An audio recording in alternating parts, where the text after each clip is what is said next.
Assalamualaikum warahmatullahi wabarakatuh. Kita mulai pertemuan kita hari ini eh, dalam lanjutan mata kuliah akuntansi keuangan menengah 2. Topik yang akan kita bahas hari ini mengenai investasi stok ya. Oke, mungkin Anda udah tahu sebelumnya bahwa dalam bisnis ataupun dalam perekonomian, ketika perusahaan memiliki uang lebih dan juga untuk meningkatkan keuntungannya, maka perusahaan akan menginvestasikan uang tersebut dalam berupa saham di perusahaan lain atau bisnis lain. Baik, kita lanjut untuk agenda pertemuan hari ini. Apa yang akan kita bahas yaitu pertama mengenai aset keuangan, yang kedua mengenai investasi di instrumen surat utang, terus juga investasi di instrumen ekuitas, dan nanti di akhir dari penjelasan ini, setelah ada penjelasannya, maka kita akan melakukan latihan dan pembahasan mengenai topik investasi stok ini. Jadi ada dua sebetulnya ya dibahas itu. Pertama adalah instrumen surat utang dan yang kedua adalah instrumen ekuitas.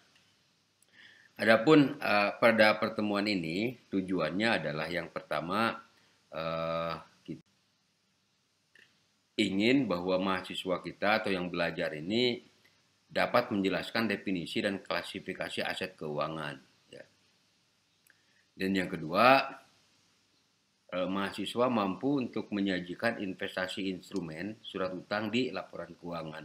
Bagaimana ketika si perusahaan ini melakukan investasi, nah, terus bagaimana cara mencatatnya di dalam laporan keuangan investasi ini, gitu kan ya. Oke, yang berikutnya adalah mampu menyajikan investasi instrumen ekuitas di laporan keuangan. Oke, jadi kalau yang poin 2 surat utang, yang poin 3 bukan 4 ya. Poin 3 adalah instrumen ekuitas di laporan keuangan. Yang poin 5 adalah 4 mampu menjelaskan ketentuan penurunan nilai, dan yang keenam adalah menjelaskan ketentuan reklasifikasi. Itu jadi tujuan pembelajaran pada materi ini itu ada 5 poin ya, bukan 6 poin. Oke, kita lanjut, kita bahas satu persatu. Pertama mengenai investasi instrumen ekuitas ya. Pertama dari definisi, investasi instrumen ekuitas itu merepresentasikan kepemilikan investor ya di saham biasa, saham preference atau instrumen modal lainnya. Jadi kalau kita sebagai perusahaan ataupun sebagai individu yang ingin menginvestasikan di instrumen ekuitas ya, itu bisa di saham biasa, saham preference atau juga instrumen modal lainnya. Nah, berikutnya adalah tingkat pengaruh investor terhadap entitas yang dimiliki instrumen ekuitasnya atau investasi, menentukan metode pencatatan yang diterapkan. Oke, itu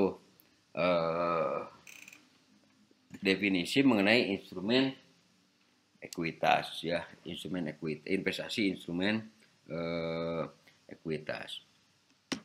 Oke, kita lanjut. Ini kalau dari kepemilikan saham ya, kita lihat dari presentasi. Kalau presentasi antara 0 sampai 20 itu tidak ada pengaruhnya ya, tingkat pengaruhnya tidak ada, ataupun juga tidak signifikan kalau kita memiliki ekuitas sebesar 20%. Nah, metode pencatatannya itu dengan menggunakan nilai wajar ya. Anda boleh ngereferensi, coba lihat di PSAK 50, PSAK 55 dan juga PSAK 60. Nah, artinya adalah jika nilai wajar instrumen ekuitas tidak dapat diukur dengan andal, maka digunakan metode biaya cost. Oke. Atau metode biaya atau metode cost ya. Oke. Berikutnya, jika kepemilikan saham itu adalah 50%, maka tingkat pengaruhnya itu signifikan. Oke. Ini disebut juga sebagai investasi di entitas asosiasi. Nah, metode pencatatannya dengan menggunakan PSAK 15 tentang ekuitas. Berikutnya, kalau kepemilikannya antara 50 sampai dengan 100%, ya, maksimal yang tadi itu 50% ya, kalau yang ini bisa sampai full 50%. Berarti pengaruhnya kita memiliki kendali. Oke. Jadi kita memiliki kendali atas aset yang dimiliki karena kita investasinya, ekuitasnya itu adalah sebesar antara 50 sampai dengan di atas 50 sampai dengan 100%. Nah, metode pencatatannya itu dengan menggunakan metode costing. Oke, metode biaya atau ekuitas, yaitu PSAK 4, PSAK 15 dan PSAK 22. Ditambah dengan nanti konsolidasi. Oke, nanti akan Anda lebih paham itu di contoh latihan soal ya. Baik, kita lanjut. Berikutnya. Oke, investasi instrumen ekuitas ya itu merupakan persentase kepemilikan tidak menjadi dasar yang mutlak untuk menentukan tingkat pengaruh. Oke, jadi kalau persentase kepemilikan itu bukan ataupun tidak menjadi dasar yang mutlak untuk menentukan tingkat pengaruh. Barusan kan dijelasin bahwa 0 sampai 22% tidak ada pengaruhnya. Tetapi nah, persentase itu tidak menjadi dasar ya yang mutlak. Emang itu salah satu bagian dari penentuan tapi tidak menjadi dasar yang mutlak. Nah, entitas juga ya harus mempertimbangkan faktor lain yang bersifat kualitatif untuk menentukan tingkat pengaruh. Jadi bukan hanya itu saja, tapi ada faktor lain ya yang mana sifatnya itu bukan kuantitatif lagi, bukan jumlah dari saham yang dimiliki, tapi bersifat kualitatif. Oke, kita lanjut. Nah, investasi instrumen ekuitas itu ya masih yang sama, tidak ada pengaruh ataupun pengaruhnya tidak signifikan, itu berdasarkan dari PSAK 50, PSAK 55 dan juga PSAK 60. Nah, bagaimana ini? Ini karena aset keuangan diukur pada nilai wajar melalui laba rugi dan juga tersedia untuk dijual, itu kan. Jadi itu artinya tidak ada pengaruh atau pengaruh tidak signifikan jika seperti ini kondisinya. Aset keuangan yang diukur pada nilai wajar melalui laba rugi dan juga tersedia untuk dijual. Kita lanjut coba penjelasannya seperti apa ya untuk yang pengaruh yang signifikan. Ini kan pengaruh yang tidak signifikan ya. Pengaruh yang tidak signifikan itu tadi kalau lihat dari persentase 0 sampai dengan 20 ya. Coba kita lihat bagaimana pengaruh yang signifikan. Nah, pengaruh yang signifikan itu berdasarkan dari PSAK 15 ya.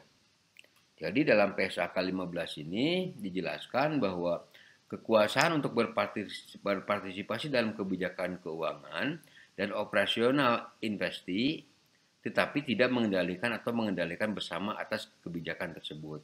Nah, disebut juga ini investasi di entitas asosiasi. Tadi ini yang sampai antara 20 lebih ya, 21 seperti itu sampai dengan 50%. Nah, umumnya dibuktikan dengan satu atau lebih cara berikut. Oke, jadi ada 5 poin ya. Minimal satu ini ataupun bisa semuanya. Pertama adalah keterwakilan dalam dewan direksi dan dewan komisaris atau organ setara investi.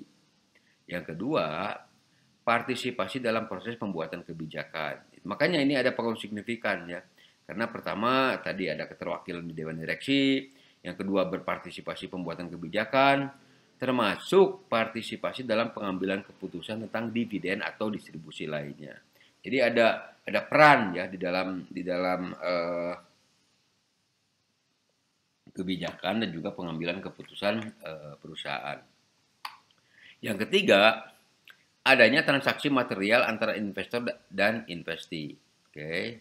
Terus yang keempat, pertukaran personel manajer atau yang kelima, penyediaan informasi teknis pokok. Nah, itu demikian ya. Kalau yang signifikan itu antara 20 lebih persennya, 21 seperti itu sampai dengan 50%.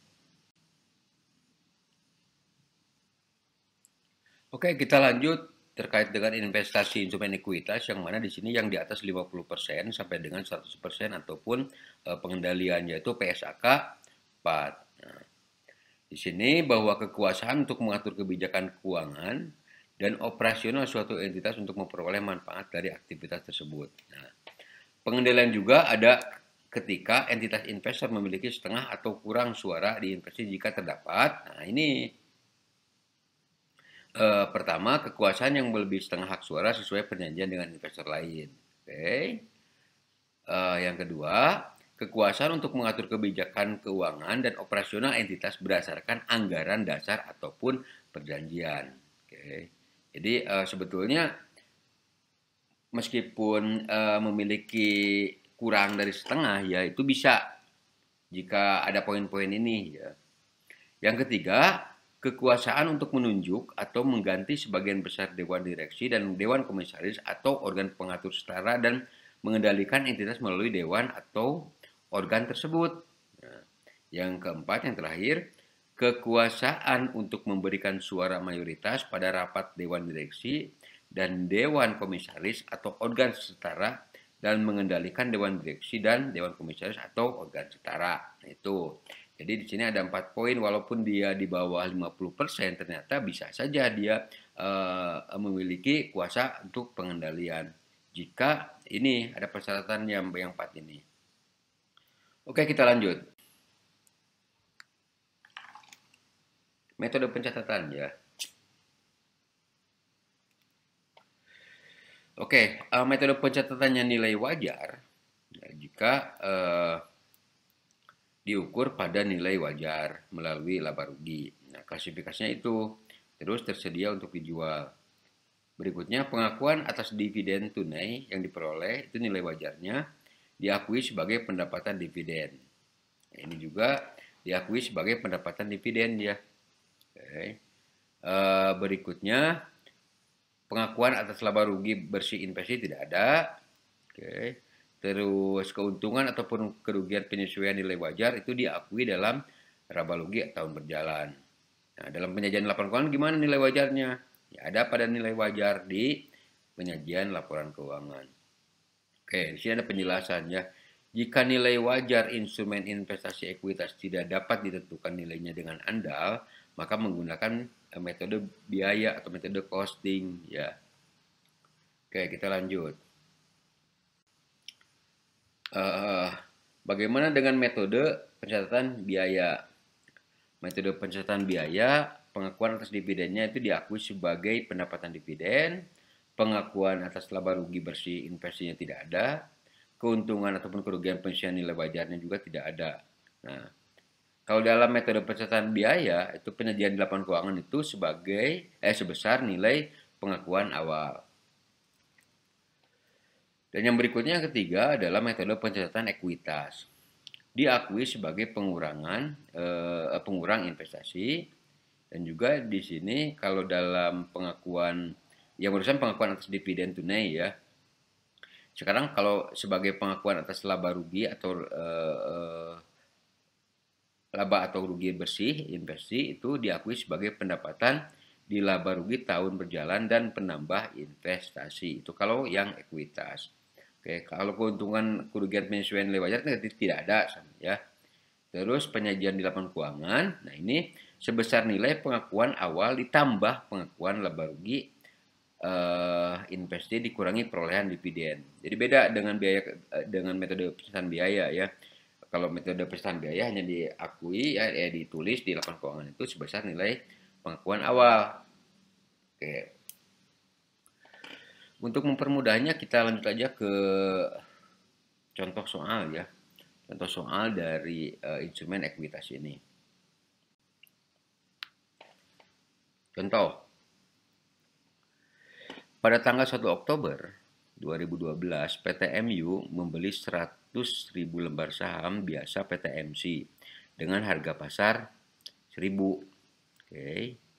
Per lembarnya. Nilai par saham, ini udah dibahas sebelumnya mengenai nilai par ya. Nilai par saham PTMC adalah 500 per lembar. Silakan kalau kalian lupa untuk mempelajari di materi sebelumnya terkait dengan nilai par ya. Berikutnya PTMU membayar biaya transaksi yang terkait langsung sebesar 5 juta. Persentase kepemilikan hak suara PTMU itu 10%. Oke. Pembelian saham ini tidak menghasilkan pengaruh signifikan bagi PTMU terhadap PTMC. Kenapa? Karena tadi 10% ya. Nah, pada tanggal 1 Oktober 2017, berarti 1 tahun ya, di 2013 itu, PTMU menjual 50.000 lembar saham, berarti setengahnya ya. PTMC dengan harga 1.100 per lembar dan membayar biaya transaksi sebesar 1 juta. Oke. Nah, harga pasar per lembar saham PTMC pada tanggal 31 Desember 2012 dan 2013 masing-masing adalah 1.100 dan 900. Laba bersih PTMC tahun 2012 dan tahun 2013 masing-masing 300 juta dan 500 juta. Jadi 2012 300 juta, 2013 500 juta. Dividen tunai yang dibagikan dan dibayar PTMC tahun 2012 dibagikan dan dibayar pada bulan Mei 2012 dan 2013 dibagikan dan dibayar pada Mei 2013. Masing-masing 100 juta dan 200 juta. Oke, tugasnya sekarang buatlah jurnal selama tahun 2012 dan 2013 di pembukuan PTMU. Berarti PTMU itu siapa? PTMU itu yang membeli sahamnya ya, terkait kepemilikan saham di PTMC.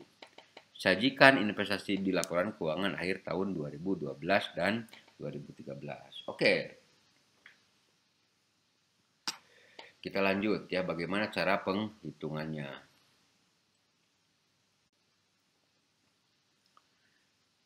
Jawab. Oke, investasi saham PTMC di PTMU itu sebesar 100 juta. Dari mana 100 juta itu? Yaitu 1.000 lembar ya dikali 100.000 lembar dikali harga Rp1.000. Oke. Biaya transaksi tadi yang dikeluarkan oleh PTMC itu sebesar 5 juta. Berarti totalnya adalah kas yang dikeluarkan untuk investasi di ekuitas ini adalah 105 juta. Oke. Sampai sana udah mudah ya, masih mudah. Kita lanjut. Pada saat tutup buku atau pencatatan laporan keuangan 31 Desember 2012, nah, nilai wajar pada 31 Desember 2012 itu dari saham tadi itu sebesar 1.100 dikali 100.000. Berarti berapa? Berarti sebesar 110 juta. Nah, nilai perolehan awal berapa? Nilai perolehan awal itu adalah ketika dia investasi sebesar 100 juta. Jadi selisihnya berapa? Selisihnya adalah 10 juta. Oke, jadi itu yang dikatakan selisih nilai wajar. Oke. Ataupun juga bisa dikatakan sebagai keuntungan ya. Nah, jadi penyesuaian perubahan nilai wajar aset keuangan diukur pada nilai wajar yaitu sebesar 10 juta dan keuntungan kerugian ini belum terrealisasi ya. Kayak ataupun laba rugi itu sebesar 10 juta. Masih mudah. Oke. Kita lanjut. Nah, pada bulan Mei berikutnya ya, ini diukur pada nilai wajar melalui laba rugi ya. Pada bulan Mei, oke, itu kas masuk sebesar 20 juta. Itu dari mana? Itu pendapatan dividen 10% dikali 200 juta karena kita kepemilikan sahamnya tadi berdasarkan soal adalah 10% dan keuntungan yang didapatkan yang dibagikan itu ya 200 juta berarti 10%-nya kita dapat yaitu sebesar 20 juta. Oke. Jadi 100 dikali 1.000 dikali 100.000 ya. Oke. Itu dasar dari penghitungannya ya. Oke. pada 1 Oktober itu harga sahamnya masih 100.000 ya.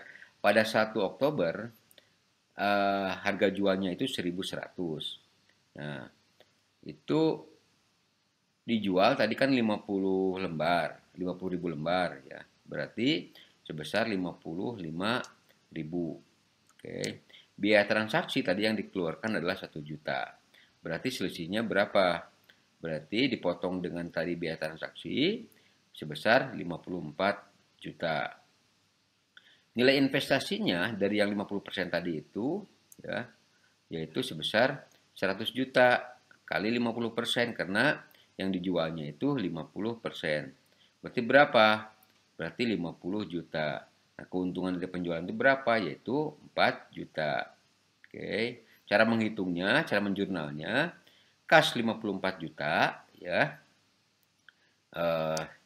Dan investasinya itu 50 juta di kreditnya dan juga keuntungan penjualan sahamnya di kredit sebesar 4 juta. Oke, mudah lah. Tidak susah kalau menghitung yang seperti ini. Asal Anda ikuti alurnya, itu pasti akan mudah. Oke, lanjut. Oke, bagaimana ketika 31 Desember 2013? Ingat ya, tadi di soal bahwa harganya ternyata nilai wajarnya itu 900 ya, bukan lagi 1.000. Dan berapa sisa dari saham kita, yaitu 50.000 lembar saham. Tinggal dikalikan saja. Totalnya adalah 45.000. Nah, jadi nilai perolehan wajar yang tersisa yaitu tadi 50% dikali dengan 1.000, nilai perolehan ketika awal membeli ya yaitu 50 juta. Penyesuaian nilai wajarnya itu berapa? Jadi 5 juta ya, kurang, itu berarti kan itu ada kerugian. Nah, aset keuangan ya diukur pada nilai wajar di kredit. Oke. Penyesuaian perubahan nilai wajar itu 10 juta. Ini ditambahkan. Oke, jadi keuntungan ataupun kerugian yang belum terrealisasi laba rugi yaitu sebesar 15 juta. Oke. Keuntungan ataupun kerugian yang belum terrealisasi laba rugi sebesar 15 juta dan juga penyesuaian perubahan nilai wajar aset keuangan diukur pada nilai wajar di kreditnya itu sebesar 15 juta. Nah, berikutnya bagaimana penyajian di laporan posisi keuangan. Oke. Aset lancar investasi saham PTMC ya, nilai wajarnya itu 110 juta. Nah, per 31 Desember aset lancar investasi saham PTMC nilai wajarnya itu adalah 45 juta. Oke, itu 2 tahun yang berbeda ya. Nah, bagaimana dengan penyajian di laporan keuangan di laporan laba rugi komprehensif? Nah, pendapatan dan beban lain ya, keuntungan belum terrealisasi itu sama dengan laba rugi yaitu sebesar 10 juta dan laba bersihnya sekian gitu kan. Jadi berapa laba bersihnya nanti dihitung gitu kan ya. Nah, pada akhir periode 2013 31 Desember ya, pendapatan dan beban lain itu dividennya itu 20 juta. Terus keuntungan penjualan saham adalah 4 juta dan kerugian yang belum terrealisasi yaitu 15 juta. Oke. Nah, itu baru sisanya adalah laba bersih. Oke. Oke, kita lanjut. Bagaimana dengan tersedia untuk dijual? Penjualannya seperti ini. Jadi investasi saham sebesar 105 juta, tadi kan 100 juta ditambah dengan 5 juta biaya ya. Jadi itu kas yang dikeluarkan sekian. Oke. Nah, 31 Desember nilai wajarnya itu adalah 1.100 dikali 100.000 lembar saham. Berarti 110 juta. Nah, nilai perolehan awal tadi 100.000 lembar dikali 1.000 ditambah dengan biaya 5 juta. Jadi 105 juta. Selisihnya jadi 5 juta. Oke. Jadi itu selisihnya. Oke, selisih keuntungan sebesar 5 juta. Nah, Penyesuaian perubahan nilai wajar aset keuangan tersedia untuk dijual itu 5 juta, dan keuntungan ya, itu keuntungan karena dia ada selisih sebesar 5 juta. Oke, lanjut. Yang berikutnya, pada Mei 2013, pendapatan dari tadi keuntungan si PT MC ya sebesar 20 juta, dan kita punya hak sebesar 10%, berarti kas 20 juta dan pendapatan dividen 20 juta juga. Nah, 1 Oktober 2013 harga jualnya naik jadi 1.100 dikali 50.000 lembar saham yang dijual ya. Oke, dan biaya transaksi ada 1 juta, berarti selisihnya dikurangikan totalnya 54 juta. Nah, nilai investasinya berapa? Nilai investasi kan 105 juta tuh, dikali dengan 50%. Berarti 52 juta 500. Berapa keuntungannya? Jadi keuntungan penjualnya itu adalah 1,5 juta. Nah, jadi kas yang masuk 54 juta, investasi pada saham di PT MC 52 juta 550, dan labanya itu adalah sebesar keuntungan ya, labanya sebesar 1,5 juta. Itu cara penjualannya ya. Oke, kita lanjut pada tanggal 31 Desember 2013 ya. Nah, nilai wajar sahamnya itu menjadi Rp900, dikali sisanya kita tinggal 50.000 lembar saham, berarti totalnya adalah 45 juta. Sementara nilai perolehan kita itu tadi udah dihitung yang sebelumnya, yaitu 52 juta 500 kalau untuk setengahnya itu. Nah, kenapa? Karena kan totalnya itu 105 juta ya, setengahnya adalah 50 juta 500. Jadi penyesuaian perubahan nilai wajarnya itu adalah 7 juta setengah. Selisih antara nilai perolehan dengan nilai wajar. Oke. Nah, itu yang tersedia untuk dijual ya di kredit. Nah, penyesuaian nilai wajar jadinya adalah 5 juta ya. Terus silakan kalian lihat di penjelasan sebelumnya terkait dengan yang 5 juta ini. Bagaimana dengan keuntungan dan kerugian yang belum terrealisasi? Ya, tinggal ditambahkan tadi yang 7 juta setengah dan juga 5 juta. Berarti totalnya adalah 12 juta setengah. Jadi keuntungan ataupun kerugian belum terrealisasi itu sebesar 12 juta setengah, dan penyesuaian perubahan nilai wajar aset keuangan yang tersedia untuk dijual itu sebesar 12 juta setengah. Oke, kita lanjut. Oke, investasi saham PT MC nilai wajarnya itu pada tanggal 31 Desember 2012 itu 110 juta. Akumulasi pendapatan komprehensif lain adalah 5 juta. Nah, itu masuk di aset lancar ya, dan ekuitas 5 juta. Nah, aset tidak lancarnya adalah nilai wajar sebesar 45 juta. Berikutnya bagaimana penjadian di laporan keuangan laba rugi yang komprehensif. Oke. Jadi laba bersihnya sekian ya. Pendapatan lain, keuntungan belum terrealisasi itu 5 juta. Oke, itu pada akhir periode 31 Desember 2012. Nah, akhir periode Desember 2013 itu pendapatan beban lain itu sebesar 20 juta pendapatan dividen, dan keuntungan penjualan saham sebesar 1,5 juta. Oke. Dan laba bersihnya sekian. Terus pendapatan komprehensif lain itu berupa kerugian belum terrealisasi ya, ataupun juga pendapatan komprehensif lain itu sebesar 12,5 juta. Jadi demikian cara penghitungannya ya. Demikian cara penghitungan untuk kepemilikan saham di bawah 20%, di mana di dalam contoh soal ini adalah kepemilikan saham sebesar berapa? 10%. Kita lanjut di contoh soal 2, yaitu investasi instrumen ekuitas dengan metode ekuitas yang mana kepemilikan sahamnya itu di atas 20%. Dalam kasus ini kepemilikan sahamnya sebesar 25%. Tadi kan 10% ya, masih di bawah 20%. Nah, sekarang yang di atas 20% di contoh kasus ini adalah 25%. Oke.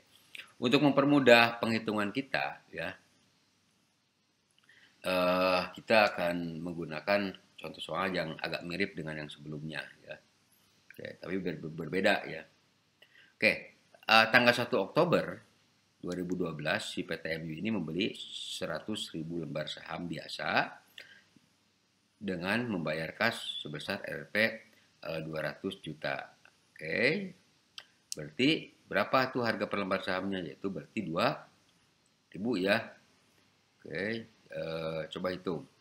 2.000 ya, 2.000 dikali 100.000 berarti berapa? 2.000 dikali 100.000, ini 200 juta ya, 200 juta berarti 2.000 ya, 2.000 rupiah ya. 2.000 dikali 100.000 berarti 200 juta ya, betul 2.000 ya. Oke. Nah, persentase kepemilikan hak suara bagi PTMU itu sebesar 25%. Pembelian saham ini menghasilkan pengaruh signifikan bagi PTMU ya, terhadap PTMC. Pada tanggal 2 Januari 2014, PTMU menjual 60.000 lembar saham ya, dari 100.000 itu 60%-nya dia jual sebesar harga 2.200 per lembar. Setelah penjualan, PTMU tidak memiliki pengaruh signifikan terhadap PTMC. Ya, pastilah, karena dia menjualnya 60% ya. Harga pasar per lembar saham PTMC pada tanggal 31 Desember 2012 dan 2013 masing-masing 2.300 dan 2.200. Oke. Laba bersih PTMC 2012 dan 2013 masing-masing 300 juta dan 500 juta. Dividen tunai yang dibagikan dan dibayarkan PTMC tahun 2012 dibagikan dengan dan dibayar pada Mei 2012 dan 2013 dibagikan dibayar bulan Mei 2013. Masing-masing 100 juta dan 200 juta. Oke. Selanjutnya kita akan coba menyelesaikan 3 soal ini ya. Pertama, kita membuat jurnal 2012 dan 2013 di pembukuan PTMU mengenai kepemilikan saham di PTMC ini.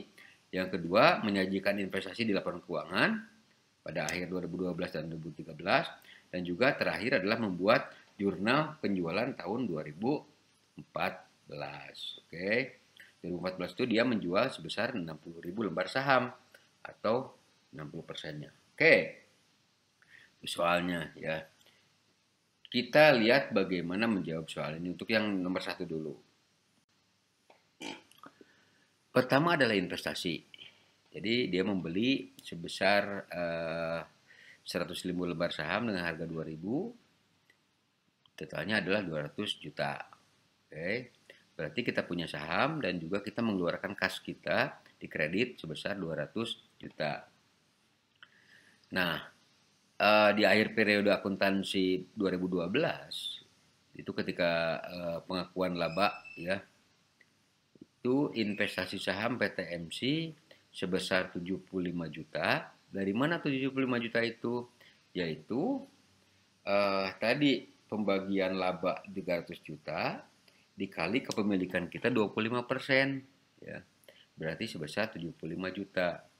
Nah, pendapatan dari laba PTMC jadi berapa? Yaitu 75 juta. Oke. Tuh ya. Mudah sekali.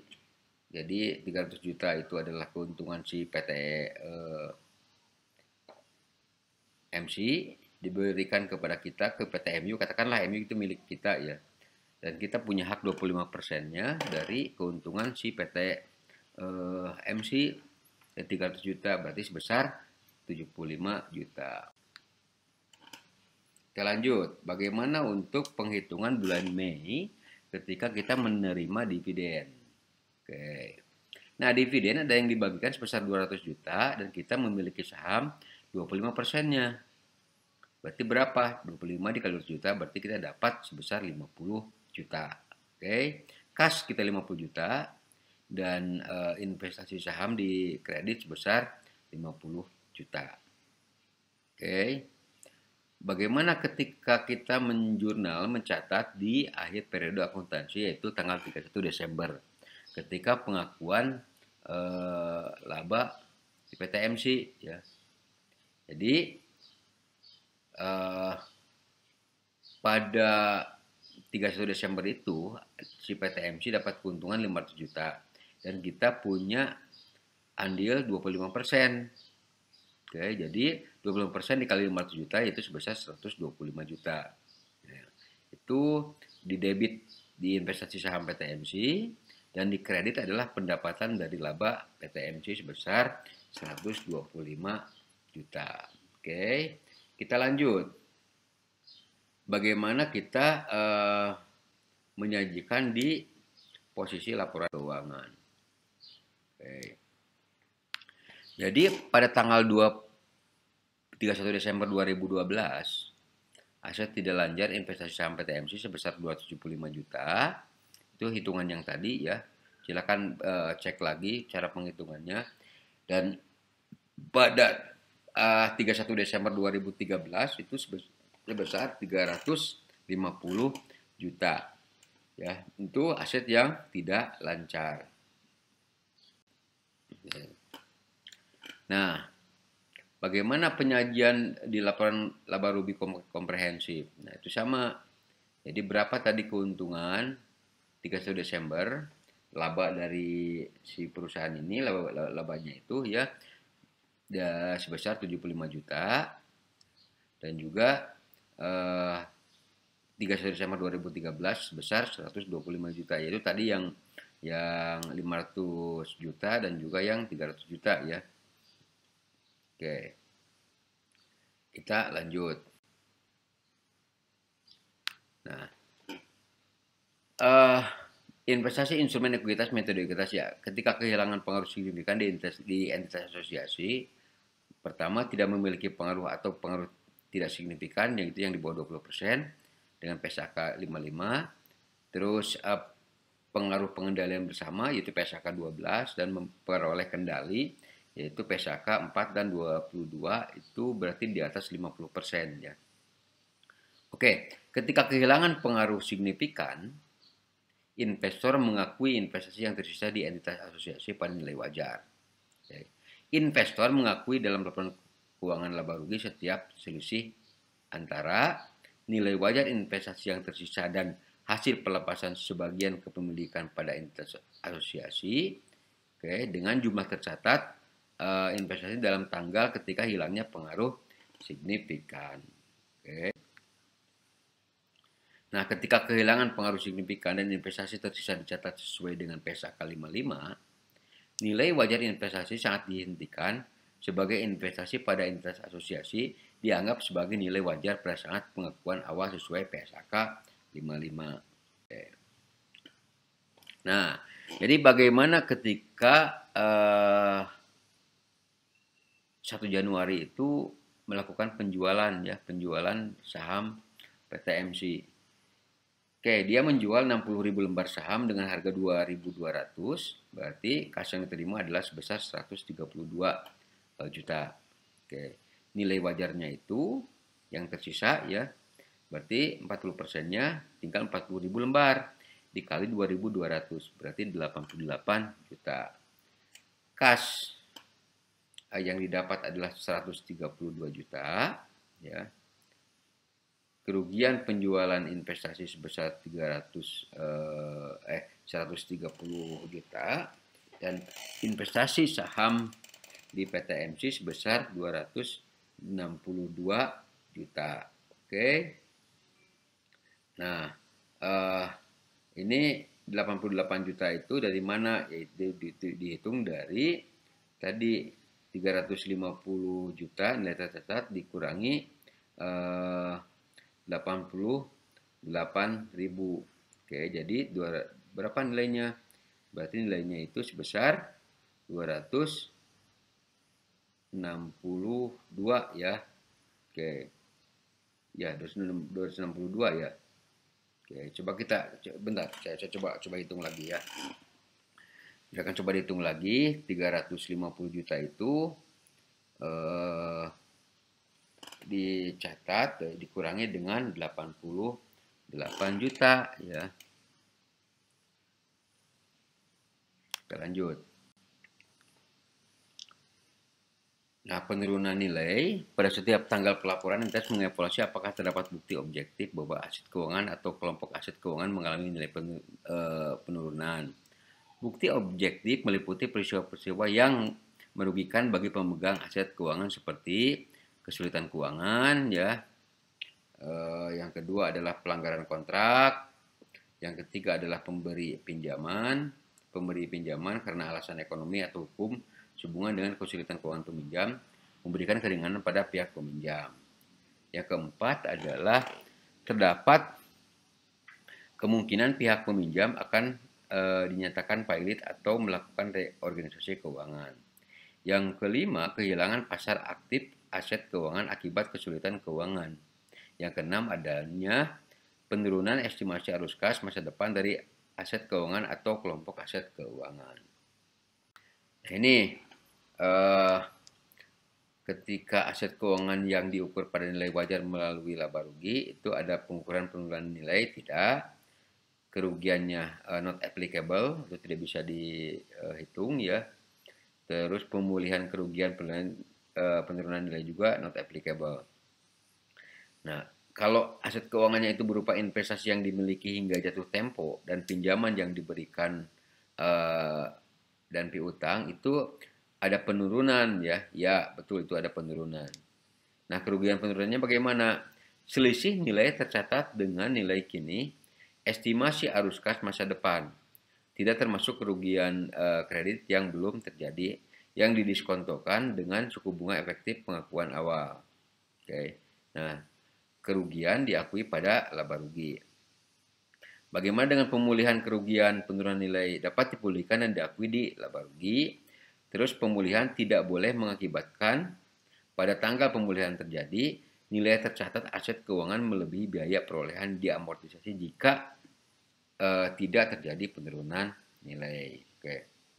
Ini bisa dicek juga di PSAK ya. Itu di paragraf 70, 74, PSAK 55. Nah, bagaimana jika si aset keuangannya itu tersedia untuk dijual? Oke, jadi instrumen utang ya. Oke. Terus jika kerugian penurunan nilai wajar ya. Jika penurunan nilai wajar aset tersedia untuk dijual telah diakui langsung dalam ekuitas dan terdapat bukti objektif penurunan nilai, maka kerugian kumulatif yang sebelumnya diakui langsung ke dalam ekuitas pendapatan komersial lain harus dikeluarkan dari ekuitas dan diakui dalam laba rugi. Oke. Bagaimana pemulihan kerugian penurunan nilainya? Itu dapat dipulihkan dan diakui di laba rugi dan juga tidak dapat dipulihkan melalui laba rugi. Itu kalau instrumen ekuitas ada pasar aktif dan nilai wajar bila ditentukan dengan andal. Oke. Lanjut. Nah, ini instrumen utang ya. Ada pengukurannya ada ya. Jika jumlah kerugian kumulatif yang dikeluarkan dari ekuitas dan diakui pada laba rugi, itu kerugian penurunan nilainya ya,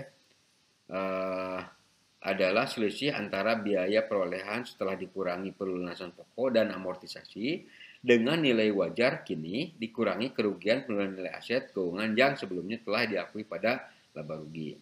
Nah, itu pemulihan kerugian penurunan nilai dapat dipulihkan dan diakui di laba rugi sama dengan yang sebelumnya. Terus tidak dapat dipulihkan melalui laba rugi juga sama dengan sebelumnya. Oke.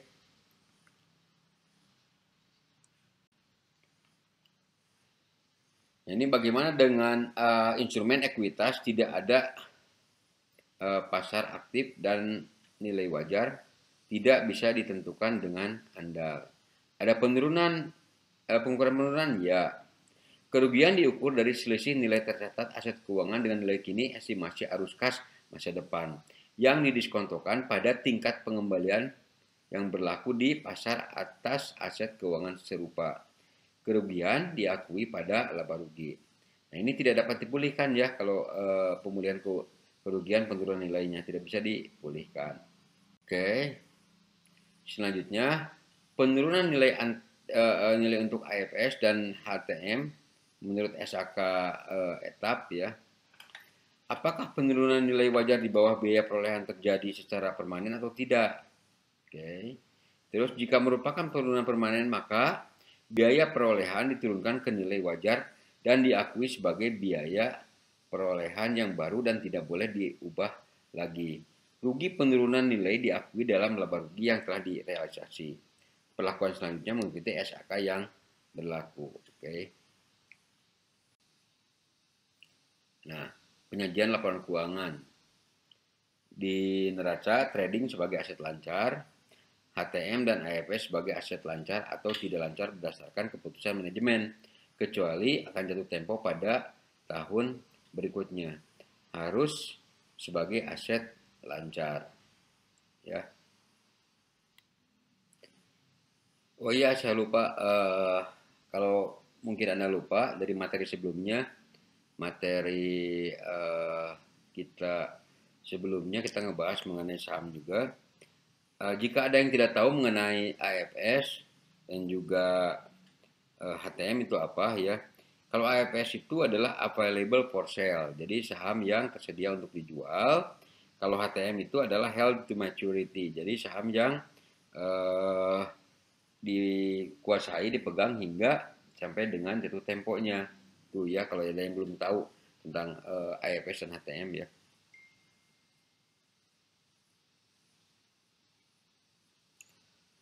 Oke, di laporan arus kas itu trading, arus kas operasi, AFS dan HTM arus kas investasi, ya.